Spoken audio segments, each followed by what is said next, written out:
Welcome to Learning in Small Bites number 10. The session today is a simple introduction to calculating term time only pay.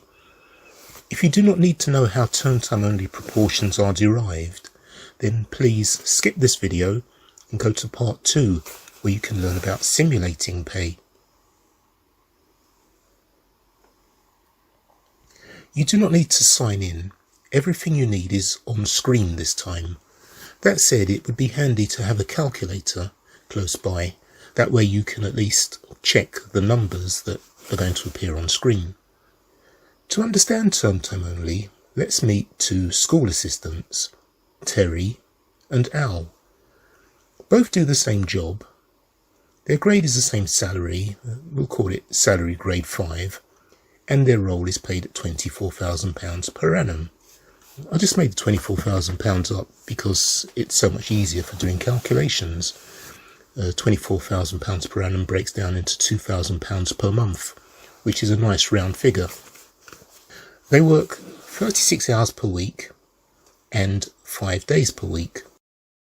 Terry works term time only, which means that she is not expected to work on bank holidays and school holidays. Al, on the other hand, works all year round. Al does not work on bank holidays and is entitled to 27 days of annual leave per annum. Let's go through some basics around how term time only pay is calculated. First things first, it's an interesting concept, but one that we really must hold dear, and that is that term time only pay is actually just a proportion of the full-time all year round salary scale. So when you're looking at your term time only pay, start out with the salary scale that everybody else uses, the full-time all year round salary scale for the role. And then what we're going to do is derive the proportion of pay that someone would get if they only worked the school days of the year and didn't work on school holidays and bank holidays. It's literally that simple. Get away from the concept of term time only salary scales and move to everybody's paid from the same set of scales, but the pay is reduced proportionately if a person works less hours. For example, they don't work school holidays and they don't work bank holidays, so clearly they work less hours per annum, so the main scale is reduced accordingly. That's the calculation that we're going to demonstrate during this video. If you know a teaching assistant who helps with classes in maths, grab them. They will become your best friend for the next 10 minutes. But don't worry if you don't. All you need really is a calculator and this video, and you'll find them equally friendly. Let's go through some basics around how term time only pay is calculated. In a year, there are 12 months. So basic fact, 12 months in a year. We will calculate based on there being 365 days in a year. In a week, there are 7 days. Okay, let's get the calculator out. 365 divided by 7 means that there are 52.1429 weeks in a year. Each person works 36 hours per week in this particular context. Some organisations, they may work different hours, but in this one we're saying 36-hour working week. This means that 7.2 hours are required each day. Basically, 36 divided by 5 means 7.2 hours per day.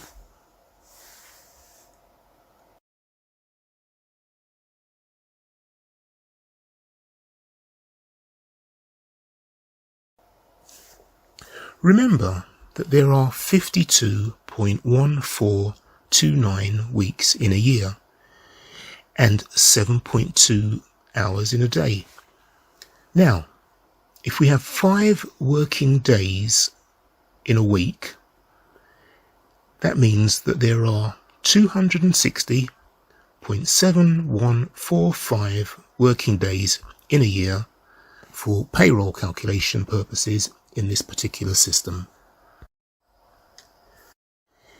If there are 260.7145 days in a year, and 7.2 hours should be worked in every day, then in a payroll system of this type, there are actually 1,877.1444 hours available for work in each year. A typical local authority maintained school must be open for 195 days per year. Therefore, a person only working when the school is open works 195 times 7.2 hours per day, which is 1,404 hours in a school year. As we see on the calculator, 195 times 7.2 equals 1,404.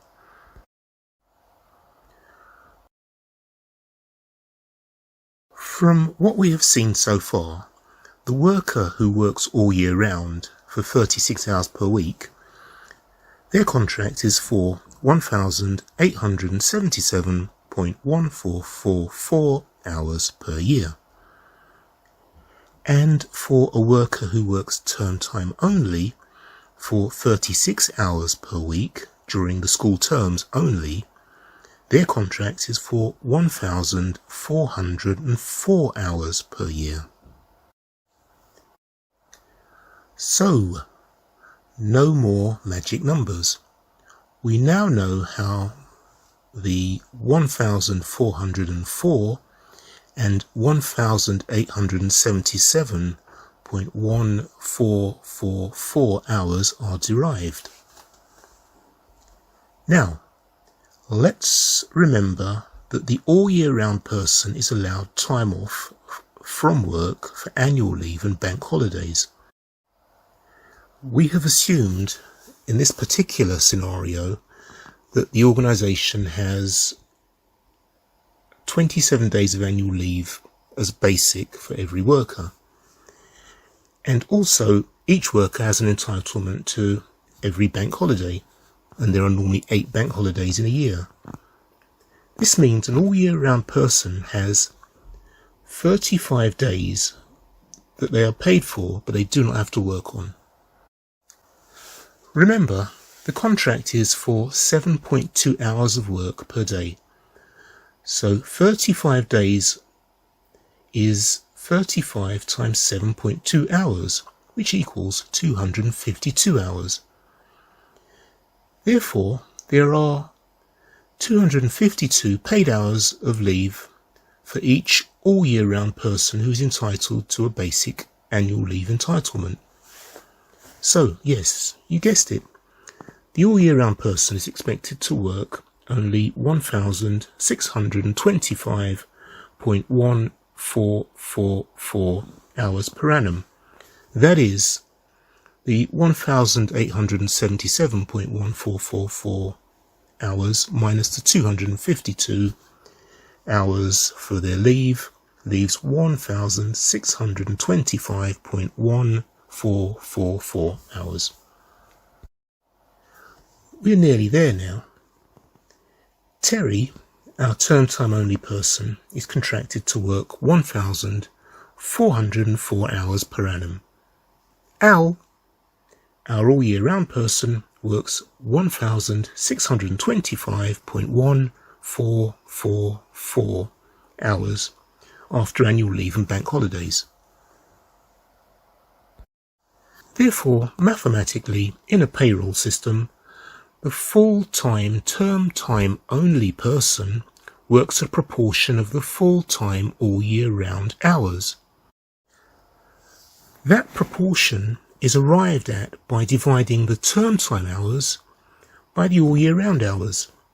So, 1404 divided by 1625.1444 equals 0.8639 or 86.39%. Basically, that was an introduction to how the term time only proportion is arrived at. Taking the full-time, all year round salary scale for the organisation that I've described, the full-time, term time only person will be paid 86.39% of the all year round salary scale. Now that works for the organisation that I've described. Yours might have different holidays or different days of school openings, but the principles are the same. You would just substitute your own values and arrive at your own term time only percentage. Next time we will look at a simple module that will allow you to experiment with salaries and dates.